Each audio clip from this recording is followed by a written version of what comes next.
ಸಮಾನ ಕೆಲಸಕ್ಕೆ ಸಮಾನ ವೇತನವನ್ನು ಜಾರಿಗೊಳಿಸಬೇಕು, ಗುತ್ತಿಗೆ ಪದ್ಧತಿಯನ್ನ ಕೊನೆಗೊಳಿಸಿ ನೌಕರರನ್ನ ಕಾಯಂಗೊಳಿಸಬೇಕು ಅಂತ ಆಗ್ರಹಿಸಿ ಜಿಲ್ಲಾಧಿಕಾರಿ ಕಚೇರಿ ಎದುರು ಇವತ್ತು ಪ್ರತಿಭಟನೆಯನ್ನ ನಡೆಸಲಾಯಿತು.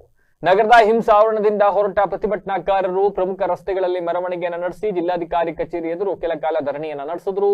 ಕರ್ನಾಟಕ ರಾಜ್ಯ ಆರೋಗ್ಯ ಇಲಾಖೆ ವಿವಿಧ ವೃಂದದ ಹೊರಗುತ್ತಿಗೆ ನೌಕರರ ಸಂಘದ ವತಿಯಿಂದ ಮುಖಂಡ ಅಕ್ಷಯ್ ಡಿಎಂ ಅಂತಕ್ಕಂಥವ್ರು ಮಾತನಾಡಿದ್ದಾರೆ. ಹೊರಗುತ್ತಿಗೆ ನೌಕರರ ಸಮಸ್ಯೆಗಳ ಪರಿಹಾರಕ್ಕಾಗಿ ಹಲವು ತಿಂಗಳುಗಳಿಂದ ಹೋರಾಟ ನಡೆಸ್ತಿದ್ರು ಕೂಡ ಸರ್ಕಾರದಿಂದ ಯಾವುದೇ ಸ್ಪಷ್ಟ ಸ್ಪಂದನೆ ದೊರಕಿಲ್ಲ ಅಂತ ಅಸಮಾಧಾನವನ್ನ ವ್ಯಕ್ತಪಡಿಸಿದ್ದಾರೆ. ಇನ್ನು ಕೋವಿಡ್-19 ಮಹಾಮಾರಿ ಸಂದರ್ಭದಲ್ಲಿ ಆರೋಗ್ಯ ಇಲಾಖೆ ಅಡಿಯಲ್ಲಿ ಕಾರ್ಯನಿರ್ವಹಿಸಿದ ಹೊರಗುತ್ತಿಗೆ ನೌಕರರು ಪ್ರಾಮಾಣಿಕವಾಗಿ ಸೇವೆ ಸಲ್ಲಿಸಿದ್ರು ಕೂಡ ಇಂದಿಗೂ ಸೂಕ್ತ ಸೌಲಭ್ಯಗಳು ಹಾಗೂ ಸೇವಾ ಭದ್ರತೆ ದೊರಕಿಲ್ಲ.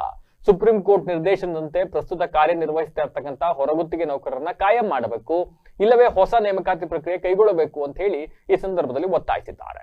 ಇನ್ನು ಪ್ರತಿಭಟನೆಯಲ್ಲಿ ಮಂಜುಳಾ, ರಮೇಶ್, ರಾಜಯ್ಯ, ಸಿದ್ದಪ್ಪ, ಹೇಮಲತಾ, ಮೇರಿ, ರಾಹುಲ್ ಸೇರಿದಂತೆ ಆಮ್ ಆದ್ಮಿ ಜಿಲ್ಲಾ ಘಟಕದ ಅಧ್ಯಕ್ಷರಾಗಿರ್ತಕ್ಕಂಥ ಅಖಿಲೆ ಯೋಗೇಶ್ ಅವರು ಕೂಡ ಅವರಿಗೆ ಬೆಂಬಲವನ್ನ ಸೂಚಿಸಿ ಪ್ರತಿಭಟನೆಯಲ್ಲಿ ಭಾಗವಹಿಸಿದ್ದಾರೆ.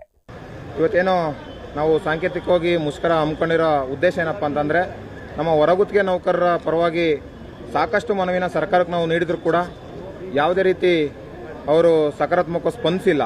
ಆ ಹಿನ್ನೆಲೆ ನಾವು ಈಗ ಮಾರ್ಚ್ 23ರಿಂದ ರಾಜ್ಯಾದ್ಯಂತ ಅನಿರ್ದಿಷ್ಟಾವಧಿ ಮುಷ್ಕರಕ್ಕೆ ಕರೆನ ನೀಡಿದ್ದೀವಿ.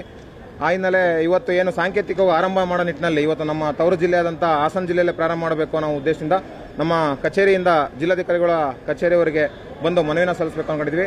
ನಮ್ಮ ಬೇಡಿಕೆಗಳು ಇಷ್ಟೇ, ಯಾಕೆಂದರೆ ಕೋವಿಡ್ನಂಥ ಮಹಾಮಾರಿ ರೋಗದ ಸಮಯದಲ್ಲಿ ನಮ್ಮ ನೌಕರರು ಪ್ರಾಣದ ಹಂಗನ್ನು ತೊರೆದು ಕೆಲಸ ಮಾಡಿದ್ದಾರೆ. ಅದನ್ನು ಕೂಡ ಸರ್ಕಾರ ಸೂಕ್ಷ್ಮವಾಗಿ ಗಮನಿಸ್ತಾ ಇಲ್ಲ. ಹೊರಗುತ್ತಿಗೆ ನೌಕರರ ಪರವಾಗಿ ದಿನಕ್ಕೊಂದು ಹೇಳಿಕೆ ನೀಡುತ್ತದೆ. ಇದು ಸರಿಯಾದ ಬೆಳವಣಿಗೆ ಅಲ್ಲ. ಒಂದು ಸ್ಪಷ್ಟವಾದ ನಿಲುವನ್ನು ತಿಳಿಸಬೇಕು. ಈ ದ್ವಂದ್ವ ನಿಲುವಿನ ಬದಲಾಗಿ ಒಂದು ಸ್ಪಷ್ಟವಾದ ನಿಲುವನ್ನು ತಿಳಿಸಬೇಕು.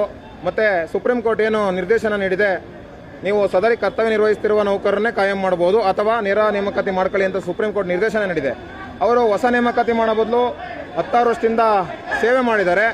ಹಂಗಾಗಿ ಅವರ ನೌಕರನ್ನೇ ಕಾಯಂ ಮಾಡಿದ್ರೆ, ಈ ಸದರಿ ಕರ್ತವ್ಯ ನಿರ್ವಹಿಸುತ್ತಿರುವ ನೌಕರನ್ನೇ ಕಾಯಂ ಮಾಡೋದು ಒಳ್ಳೆ ಬೆಳವಣಿಗೆ ಅಂತ ನಾವು ಈ ಸರ್ಕಾರಕ್ಕೆ ಈ ಮೂಲಕ ಈ ಸಾಂಕೇತಿಕವಾಗಿ ಎಚ್ಚರಿಕೆಯನ್ನು ಕೊಡ್ತಾ ಇದೀವಿ. ಮುಂದಿನ ದಿನಗಳಲ್ಲಿ ಅವರು ನಮ್ಮ ಪರವಾಗಿ ಒಂದು ಸ್ಪಷ್ಟವಾದ ನಿಲುವನ್ನು ತಿಳಿಸಲಿಲ್ಲ ಅಂದ್ರೆ ಅನಿರ್ದಿಷ್ಟಾವಧಿ ಮುಷ್ಕರ ರಾಜ್ಯಾದ್ಯಂತ ನಾವು ಫ್ರೀಡಂ ಪಾರ್ಕ್ ನಲ್ಲಿ ಹಮ್ಮಿಕೊಳ್ತೀವಿ.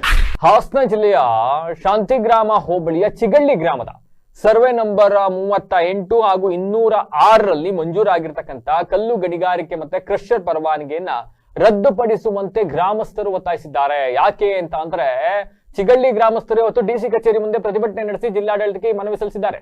ಇದೇ ವೇಳೆ ಮುಖಂಡರಾದ ಕೆಪಿ ಶಿವಕುಮಾರ್ ಅಂತಕ್ಕಂಥವ್ರು ಮಾತನಾಡಿದ್ದಾರೆ. ನಮ್ಮ ಗ್ರಾಮದ ರೈತರು ಅನೇಕ ವರ್ಷಗಳಿಂದ ನಿರಂತರವಾಗಿ ಉಳುಮೆ ಮಾಡ್ಕೊಂಡು ಜೀವನ ಸಾಗಿಸ್ತಾ ಇದ್ದೀವಿ. ಇತ್ತೀಚೆಗೆ ಭೂಮಿಯ ಕೆಳಭಾಗದಲ್ಲಿ ಕಲ್ಲು ಇರೋದನ್ನ ನೆಪವಾಗಿಸ್ಕೊಂಡು ಹಣಬಲ ಹಾಗೂ ರಾಜಕೀಯ ಪ್ರಭಾವ ಹೊಂದಿರತಕ್ಕಂಥ ಕೆಲವರು ಈ ಜಮೀನಿನಲ್ಲಿ ಕಲ್ಲು ಗಣಿಗಾರಿಕೆ ಮತ್ತೆ ಕ್ರಷರ್ ನಡೆಸುವ ಉದ್ದೇಶದಿಂದ ಈಗ ಪರವಾನಗಿ ತಗೊಂಡು ಮುಂದಾಗಿದ್ದಾರೆ. ಈ ಕುರಿತು ನಾವು ತಾಲೂಕು ಕಚೇರಿಯನ್ನು ಸಂಪರ್ಕಿಸಿದಾಗ ಈ ಜಮೀನು